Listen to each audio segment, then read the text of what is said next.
These are 3 knee variations that every senior needs to know, regardless if you think you're old, or let's say you've had knee surgery, or you're just can't get around like you used to. I've been teaching self-defense now for 30 years, and I can tell you this one thing. We get people from all ages in our classes, and I love teaching my students who are in their 50s, 60s, 70s, and even 80s. I want to make sure that I teach them moves that they can do regardless of what their background is. Because I'll be honest with you, I get people on in here who are very, very fit. They've been fit all their lives, but I also get people, and this may be you, who, let's say, have not worked out a whole lot in their lives. What can you do to defend yourself? And these knee variations are key because they can be done very, very quickly, and they can be learned even faster than that. So let's talk about this. There's 3 variations. The first one we're going to do is a knee strike right to the groin. So if I bring Casey on up here, we obviously know where the groin is, but when we practice this, I want to make sure that we do it in the right way. As we do this move, we are doing it and we're raising straight up. Think about it that someone has like what I call an A-frame, right? If they have their feet slightly apart, we have an avenue right up to their groin that I want to strike. So when we do that, Casey's going to hold the pad, but he's going to hold it flat to the ground just like this.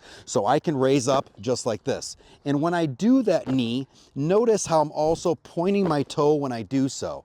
But the knee strike is going straight up. That is the trajectory of the knee, and that's what makes this one unique. We want to make sure that we do the knee strike, and it also equates to what proper target that we're also hitting as well. And that's going to be that groin. So if I'm up right here, that is what I'm looking at.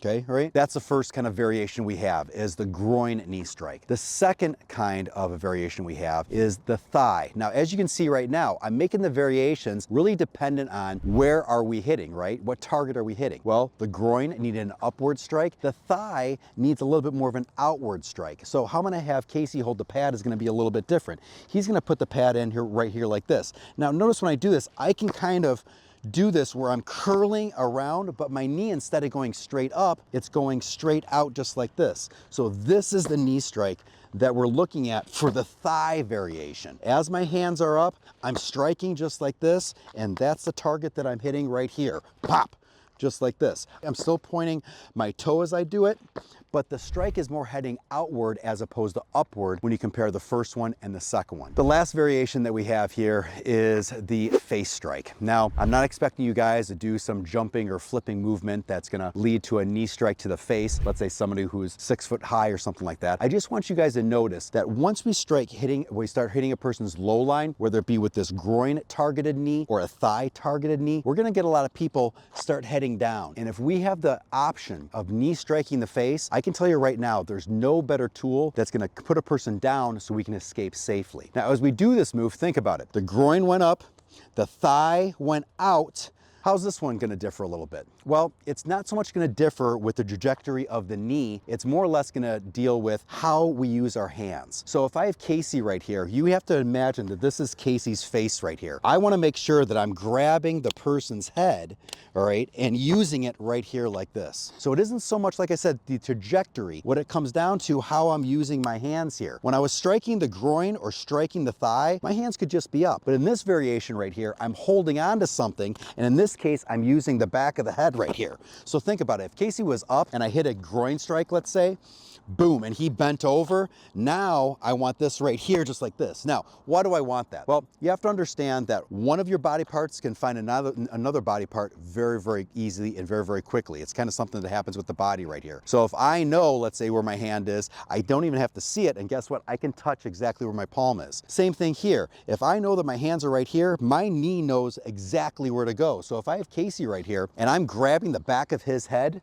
okay, I know where my knee wants to go to. Boom, it's right here, just like this. So when I'm grabbing the person's face, or head I should say, I'm doing it for a couple reasons. Not only just to know where my knee should be going, but also I want the person's face as isolated as possible. It's gonna simply increase the power of your knee strike. So when we go here and we do this, but if I don't hold the pad and I just do a knee-wear strike, watch how the pad goes straight up.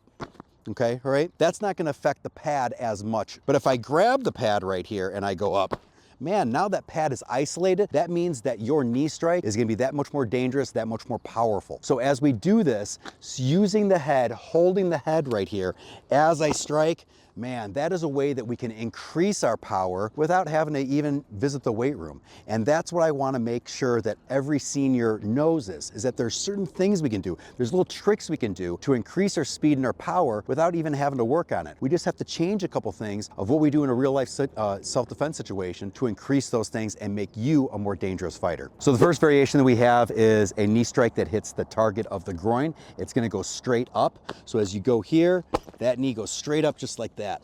Perfect. Nice. Good. And one more time.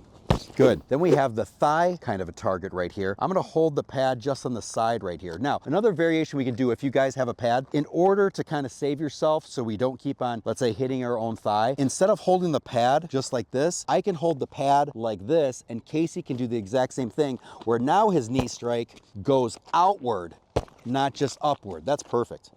Nice. Good. Point that toe a little bit more. Good. One more time. Good. So we have upward, we have outward. Now what we're gonna do is we're just gonna use the pad right here. He's gonna make sure that he grabs the pad and he strikes straight up, just like if he's grabbing the back of my head. Nice. Good. Good. Good. Now, see if you guys can see kind of the variation here. I'm going to have him not hold the pad, and watch just how the pad kind of reverberates right here, lessening the power brought to the pad. Okay, just up. Yeah, I mean, it has area that can go, right? Good. Now watch him hold on to the pad right here.